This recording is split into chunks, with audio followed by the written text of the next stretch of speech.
Igor Souza dá uma boa tarde lá de Valdoeste, Santa Catarina. Adelino Denk pergunta. Na página 5, há consciências que encontram-se estratificadas na baratrosfera há centenas de anos. Poderia expandir? É isso aí, Adelino. São aqueles, né, o processo lá das consciências que estão, às vezes, há séculos, né, sem ressomar. Você tem o processo tanto dos mega sediadores quanto das consciências que às vezes estão escravizadas naquela condição. Às vezes a pessoa está lá, está parada no tempo e no espaço. Às vezes a gente pensa que a baratrosfera ela é um infernão no sentido de ter, que a gente associa aquelas imagens de filme de terror. Todo mundo já assistiu em algum momento da vida. Mas na verdade a baratrosfera, ela tem uma boa parte da baratrosfera que é como se fosse só um distrito extrafísico com aquela névoa, né, cinzenta, pouca luz, que você até caminha lá, anda, volita, e você acha que está tudo bem, assim, tudo bem entre aspas. É como se você estivesse lá num distrito velho, por exemplo, de Nápoles. Um distrito meio medieval, Isso. Não, mas às vezes século XVIII. Mas às vezes você está até num distrito de uma cidade moderna. Num subúrbio, assim, mas ok. Só que você sente que, dependendo do que acontece, de uma hora para outra aquilo tudo transforma, entendeu? Todos aqueles gatos, lagartos, barata, sai tudo quanto é lado, muda tudo de uma hora para outra. Mas essas cidades da Europa, que tem geralmente um distrito antigo, que já está lá há séculos, elas expressam bem, às vezes, essa condição da baratosfera, sabe? Às vezes é até algo, parece até meio intrafísico, meio normal, mas não é. O processo ali da energia é denso, é negativo.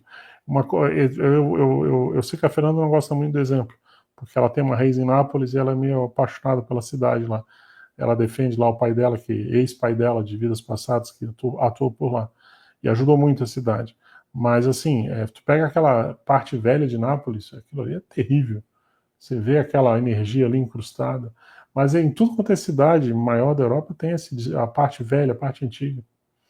Mesmo quando você vai lá em Salerno, por exemplo, né, você chega lá na escola médica de Salerno, puxa, uma raiz legal, a gente já teve aí a vida em vidas passadas, né, já faz bastante tempo, ok, aprendemos um pouco de medicina, ajudamos um monte de gente e tal, né, mas e aí? Tá lá a energia gravitante, aquela situação modorrenta, entendeu? Uma coisa meio cortiço, as casas tudo meio empilhadas, as pessoas numa vida muito de reme-reme, isso, de repetição. Um ambiente degradado, é isso que eu diria, degradado, né? E energeticamente drenante. Eu acho que tem essa raiz. É isso aí. Mas assim, ó, é porque a baratosfera é difícil ter uma receita de bolo, né? Eu acho que é tipo, o padrão é o quê? Energia nosográfica. Mas você tem situações que são aparentemente normais, mas você vê que tem um ranço de energia. Daqui a pouco você entende que quando transfigura tudo é que você entende por que a energia é daquele jeito. Você tem outros locais que você tem realmente degradado, muito degradado, entendeu? Tipo Cracolândia, né? Essas imagens que você vê na televisão de Cracolândia, às vezes tem isso, né? Você tem comunidades extrafísicas, né? Você tem gente... meio empedrada, meio congeladas. Você tem processo de vício, né, de tudo quanto é tipo. Você tem processo sexual, você tem processo de gente que vive como se estivesse em vidas passadas, né? Então a pessoa vive como se ela tivesse no século XVII, XV, XVI. Tem tanta coisa, é uma fauna e flora, né? É isso aí. Um lugar que lembra bem assim, se for pensar, né, no intrafísico é o Oktoberfest, em época pré-Oktober. Quando chega ali próximo e que está ocorrendo a festa, faz muitos anos que eu não vou. Né, mas quando eu fui para fazer minhas pesquisas, 20 anos atrás, aquilo me impressionou. Eu fui de excursão de ônibus, aí eu cheguei lá e existia uma névoa cinzenta na cidade. Você andava na rua, existia uma névoa energética, plúmbia. Você tinha às vezes até dificuldade em enxergar a pessoa próxima a você.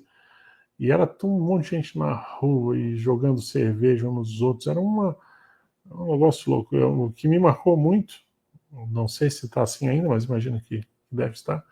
Eu fui dar uma volta, eu acho que tinha alguém comigo que era até voluntário, não sei se o Ivo estava junto. Eu sei que a gente foi dar uma volta atrás do pavilhão lá da Proeb, né? Acho que é Proeb, tem um nome lá, o pavilhão.